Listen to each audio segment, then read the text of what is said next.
In a world where the powerful are those who have land, blood, and contracts, the most frightening thing, sometimes, is a girl with a love letter.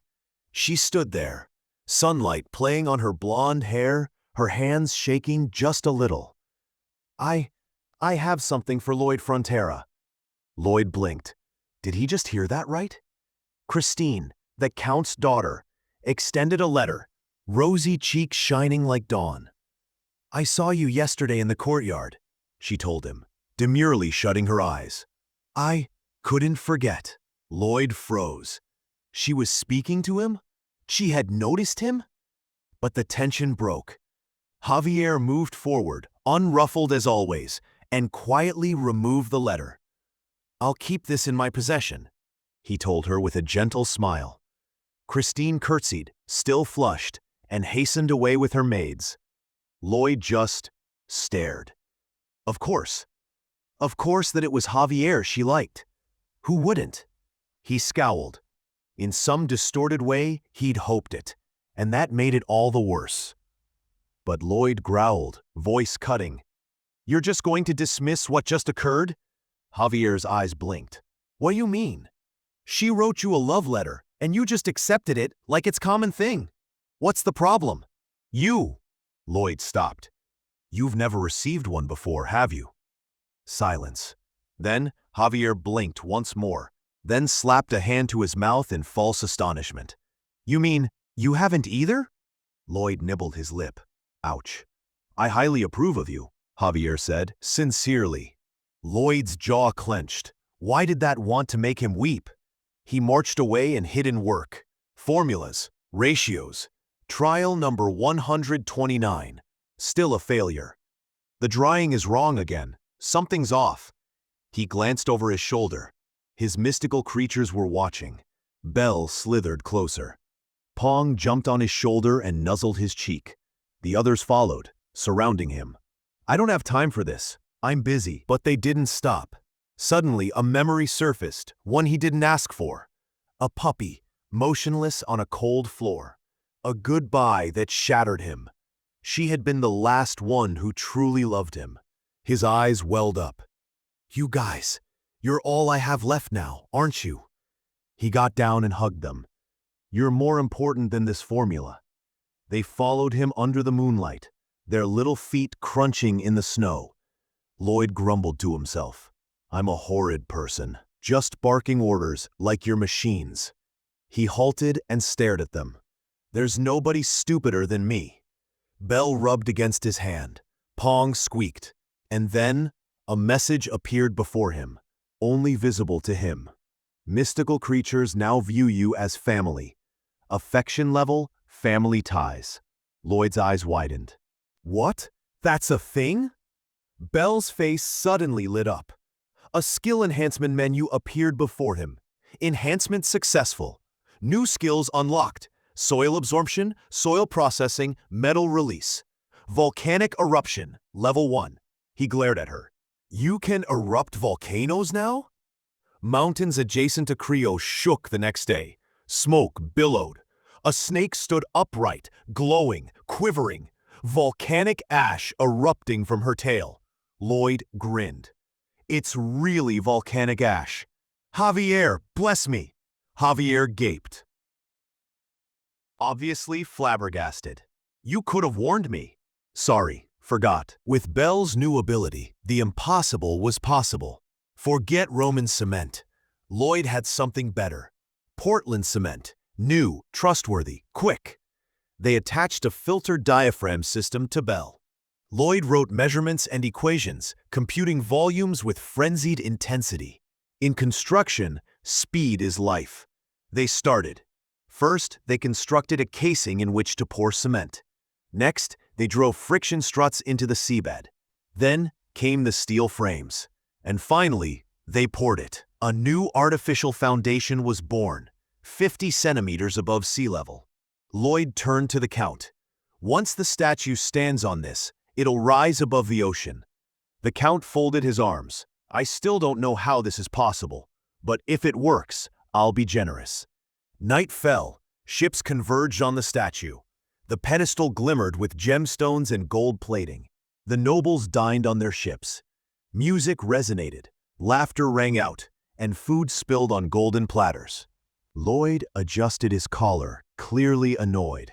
"How do you guys wear this stuff?" Javier smiled.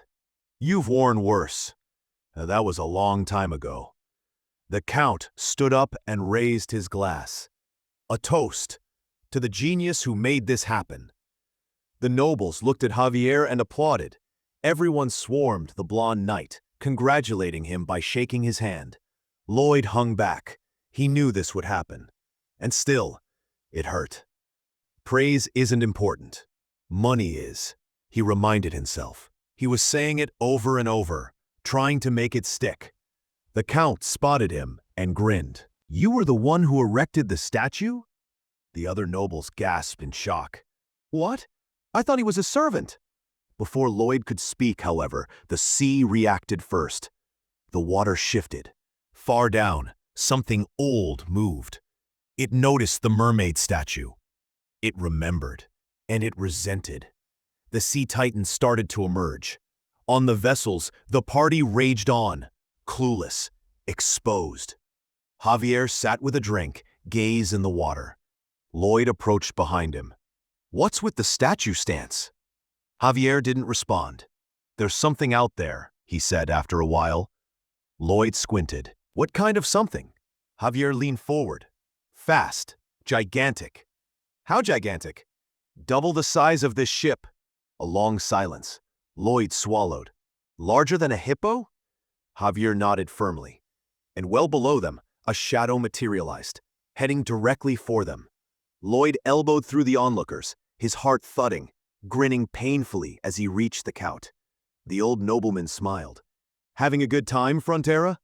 Lloyd leaned over, speaking low and tightly. "There's something approaching. I believe it's a mega-titan. We have to get out."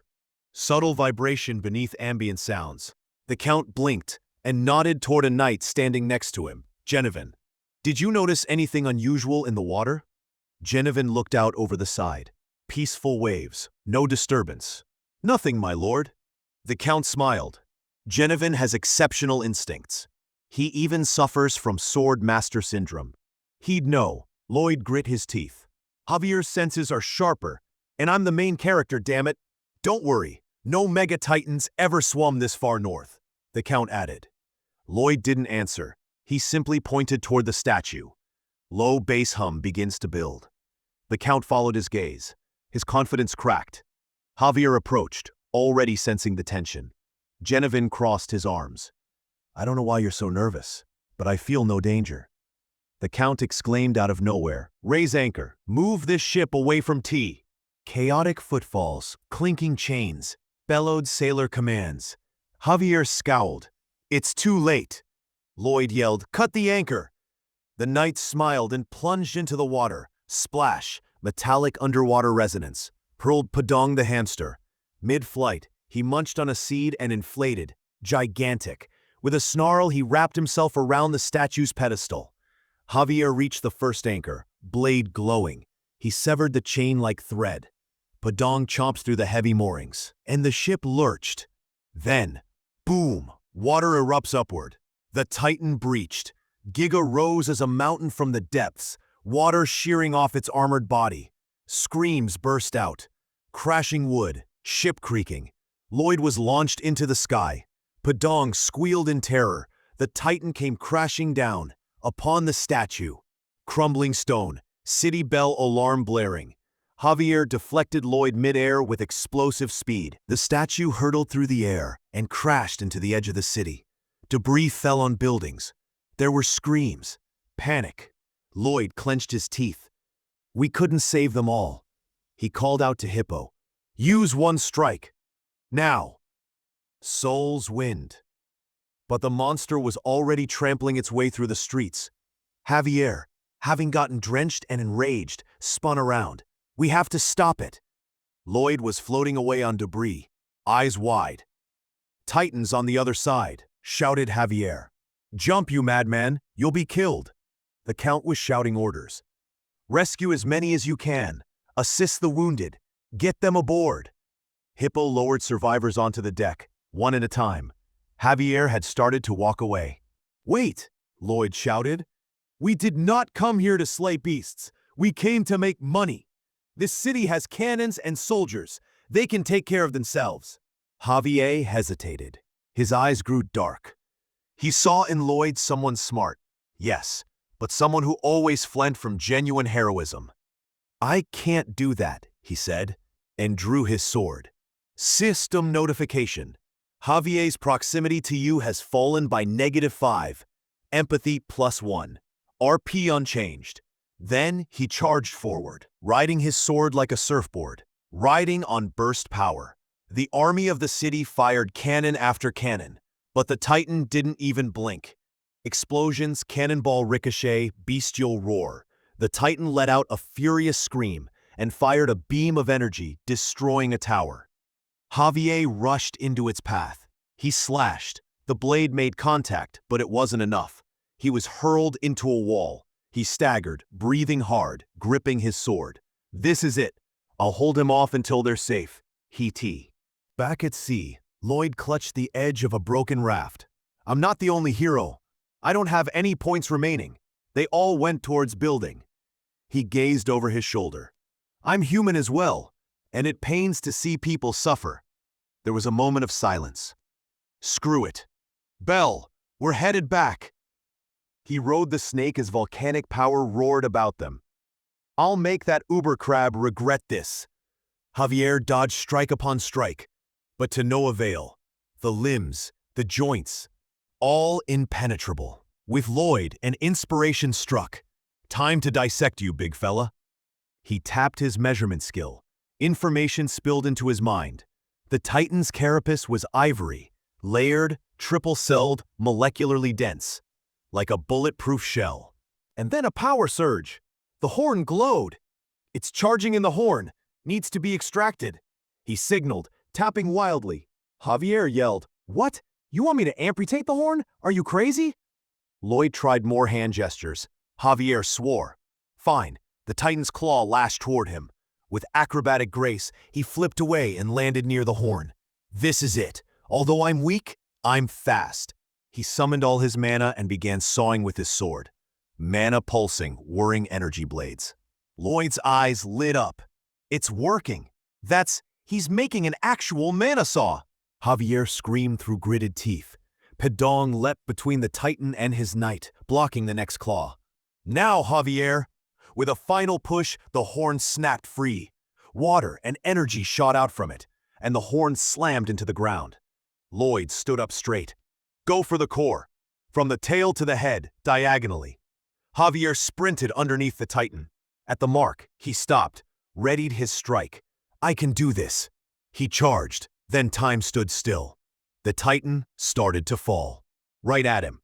A shadow covered the streets. Lloyd's voice cracked. "Javier!" The screen fades to black. Something alone is still visible. Javier's rapier, spinning through the air. Thank you for watching. Don't forget to subscribe, like, comment, and share.